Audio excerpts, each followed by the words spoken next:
천억 달러. 한국 국채 시장에 들어올 수 있는 외국인 자금입니다. 130조 원 서울 아파트 5만 채를 살 수 있는 금액입니다. 이 돈이 어디서 오느냐고요? WGBI. 세계 3대 채권 인덱스 중 하나입니다.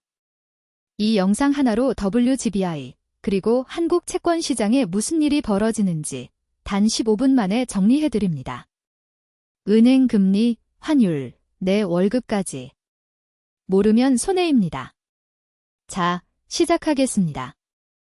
자, 여기서 질문입니다. 왜 채권 인덱스 하나가 이렇게 중요한 걸까요? 나는 채권 안 사는데 이렇게 생각할 수 있습니다. 하지만 여러분의 대출이자, 집값, 월급, 환율 다 연결되어 있습니다. 왜냐고요? 국채 금리가 내려가면 기업은 더 싸게 돈을 빌립니다.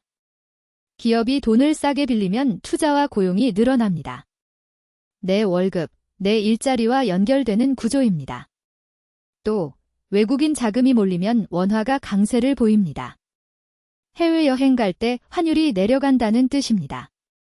마치 마트에 갑자기 사람들이 몰려와서 장바구니 채우는 속도가 빨라지는 것도 그만큼 시장이 바뀝니다. 자, 그럼 이 WGBI가 뭔지, 그리고 왜 한국이 이렇게 난리를 쳤는지 그 역사를 한번 따라가 보겠습니다. 이 이야기를 하려면 1986년으로 가야 합니다. FTSE 러셀. 세계에서 가장 큰 지수 제공업체 중 하나입니다. 이 회사가 만든 게 바로 WGBI, 월드 거버먼트 반드 인덱스. 쉽게 말하면 세계 주요국 국채를 모아서 만든 바구니집니다. 미국, 일본, 독일, 영국, 프랑스. 이런 나라들만 들어갈 수 있었습니다. 30년 넘게 한국은 이 바구니에 못 들어갔습니다. 왜냐고요? 외환시장 개방 부족, 세금 문제, 외국인 투자자 불편. 이 세 가지 때문입니다. 2020년대 초반. 한국 정부가 움직이기 시작합니다. 외국인 국채 투자 세금 면제. 외환시장 거래 시간, 밤 2시까지 연장. 국제예탁결제기구, ICS, 연계. 이런 제도 개선이 이어집니다. 2022년 FTSE 러셀이 한국을 관찰 대상국으로 지정합니다. 그리고 2024년 9월. 드디어 WGBI 정식 편입 확정. 2025년부터 본격적으로 자금이 들어오게 됩니다. 오랜 기다림 끝에 한국이 세계 채권 시장의 정식 멤버가 된 겁니다. 그런데 여기서 핵심입니다. WGBI에 편입된다는 건 단순히 타이틀만 얻는 게 아닙니다. 돈이 움직입니다. 어느 정도냐고요? 전체 WGBI 추종 자금 3조에서 4조 달러. 그중 한국 비중은 약 2.3% 내외입니다. 골드만삭스 리서치에 따르면 2024년 6월 기준 한국 비중은 2.3%. 단순 계산해도 690억에서 920억 달러. 최대 1000억 달러가 움직일 수 있습니다. 하지만 이 돈이 한 번에 쏟아지진 않습니다. 18에서 36개월. 단계적으로 천천히 유입됩니다. 마치 수도꼭지를 조금씩 여는 것처럼. 자, 본격적으로 이 돈이 어떻게 시장을 바꾸는지 분석해 보겠습니다. 먼저 외국인 자금이 들어오면 무슨 일이 벌어질까요? 한국 국채의 수요가 늘어납니다. 수요가 늘면 가격은 올라갑니다. 국채 가격이 오르면 금리는 떨어집니다. 왜냐고요? 채권의 가격과 금리는 반대로 움직입니다. 쉽게 말하면 영화관 표를 비싸게 주고 산 사람은 나중에 받을 이자, 금리가 줄어드는 구조입니다. 여기서 숫자를 한번 던지겠습니다. 0.5%포인트. 2013년 말레이시아가 WGBI에 편입됐을 때 국채 금리가 이만큼 떨어졌습니다.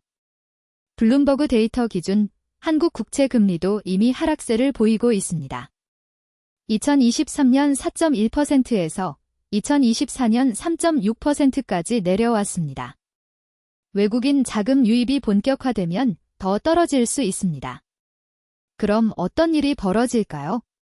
기업이 돈을 싸게 빌립니다. 대출이자, 모기지 금리까지 줄줄이 내려갑니다. 내 집 마련, 내 사업 자금 모두에 영향을 미칩니다. 은행에서 대출받을 때 내 금리가 0.3%만 낮아져도 30년간 수백만 원이 달라집니다. 여기서 또 하나, 환율입니다. 외국인이 한국 채권을 사려면 원화를 사야 합니다. 달러를 팔고 원화를 삽니다. 즉, 원화 강세. 서울 환율 시장, 달러당 원화값이 오릅니다. 해외여행, 유학, 해외 직구 모두에게 플러스입니다. 마치 갑자기 외국 손님이 몰려와서 우리 마트에 물건을 잔뜩 사가는 것과 같습니다.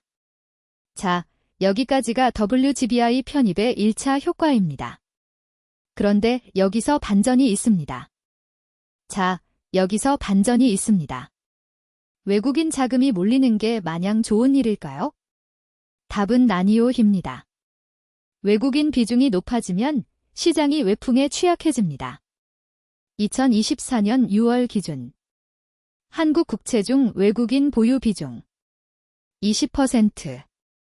블룸버그 자료입니다. 편입 이후엔 30%까지 올라갈 수 있다는 전망이 나옵니다. 이걸 갑작스러운 자금 이탈 리스크라고 부릅니다. 영어로 서던 스톡. 쉽게 말하면 외국인이 갑자기 돈을 빼가면 시장이 크게 흔들릴 수 있다는 뜻입니다. 2008년 글로벌 금융위기, 2020년 코로나 쇼크. 이럴 때 외국인 자금이 빠르게 빠져나가며 환율 급등, 채권 금리 급등이 동시에 터집니다. 내 대출 이자는 갑자기 오르고 원화 가치는 떨어집니다. 블룸버그 전문가들은 한국은 외환 보유고가 충분하고 통화 스왑 등 안전장치가 있다고 평가합니다. 2024년 한국 정부는 미국과 통화 스왑 연장, 아시아 치앙마이 이니셔티브, CMI, 참여 등 방어막을 더 두껍게 만들고 있습니다. 하지만 아무리 튼튼한 금고도 열쇠를 잃으면 위험해집니다. 재정 건전성, 국가의 신용도. 이 두 가지가 무너지면 아무리 WGBI에 편입돼도 외국인 자금은 빠져나갑니다. 그리고 이미 시장이 WGBI 편입될 거야 라고 예상하고 미리 선반영된 부분도 있다는 점, 실제 2024년 9월 편입 발표 후 금리가 크게 움직이지 않은 것도 이 때문입니다. 자, 여기서 질문입니다. 이런 리스크와 기회를 우리는 어떻게 관리해야 할까요? 그래서 우리는 뭘 해야 할까요? 첫째, 대출을 고민하는 분이라면 앞으로 몇 년간 금리 추이를 예의주시해야 합니다. WGBI 자금 유입이 본격화되면 국채 금리는 추가로 내려갈 수 있습니다.